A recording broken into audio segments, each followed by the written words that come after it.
Hi! Hello! నమస్తే. నిన్నటి వరకు అయితే పార్ట్ 3 వరకు చూసారు కదా! అమ్మాయికి బొట్టు పెట్టి అంటే పెళ్లి బొట్టు పెట్టేసి వచ్చేసామనమాట హైదరాబాద్ నుండి. తర్వాత ఇదంతా కూడా పెళ్లి రోజు జరిగే కార్యక్రమం ఎర్లీ మార్నింగ్ 3కే స్టార్ట్ చేశామనమాట.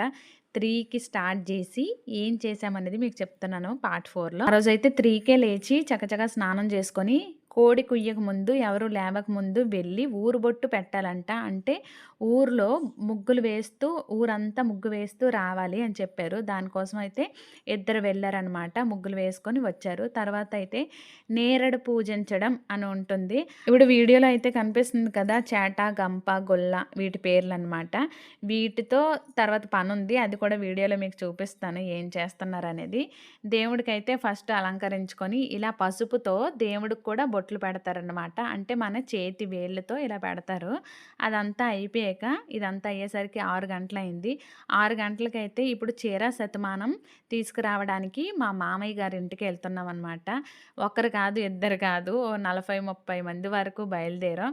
చీర శతమానం తాతగారే పెట్టాలని ఇదివరకు చెప్పాను కదా! ఈ చీర అనేది ఏం చేస్తారో మీకు చూపిస్తాను తర్వాత వీడియోలో. ఈ వైట్ సారీ కాస్త పసుపు సారీగా మారిపోతుంది పసుపులో ముంచడం వల్ల. అది ఆ వీడియోని మీకు పెడతాను. అయితే ఈ చీర శతమానం మామయ్య గారి ఇంటి నుండి డప్పులు మేళాలతో అంటే బాజా భజంత్రీలతో ఇప్పుడు బాజా భజంత్రీలు సన్నాయే కాకుండా డీజే కూడా ముందు పెట్టారనమాట. ఆర్టిస్ట్ వాళ్ళ పాటలు పాడుతుంటే వెనక మేము వెళ్తున్నామనమాట. అయితే ఈ చీర శతమానం ఒక్కరే పట్టుకోరు తల మీద. ఒక్కొక్కరు మార్చుకుంటూ వెళ్తారనమాట. ఇది వెళ్తూ కూడా డాన్స్ ప్రోగ్రామ్స్ కూడా వెనక జరుగుతూ ఉంటాయి. వీళ్ళైతే డాన్స్ అంటే నవ్విస్తూ అలా ముందుకి నెమ్మదిగా వెళ్తుంటాం. ఊరు చాలా పెద్దది కావడం వల్ల మొత్తం కూడా తిరిగేయాలి. తిరిగేసి ఇంటికైతే వచ్చేసాం. ఇలా ఒక్కసారి కాదు, ఏ గుళ్ళున్నాయో ఆ గుళ్ళన్నిటికీ వెళ్ళాలి. ఈ సీరా శతమానాన్ని దేవుడి దగ్గర పెట్టేసి తర్వాత అమ్మవారికి చూపించాలి. ఊర్లో ఉండే అమ్మవారికి.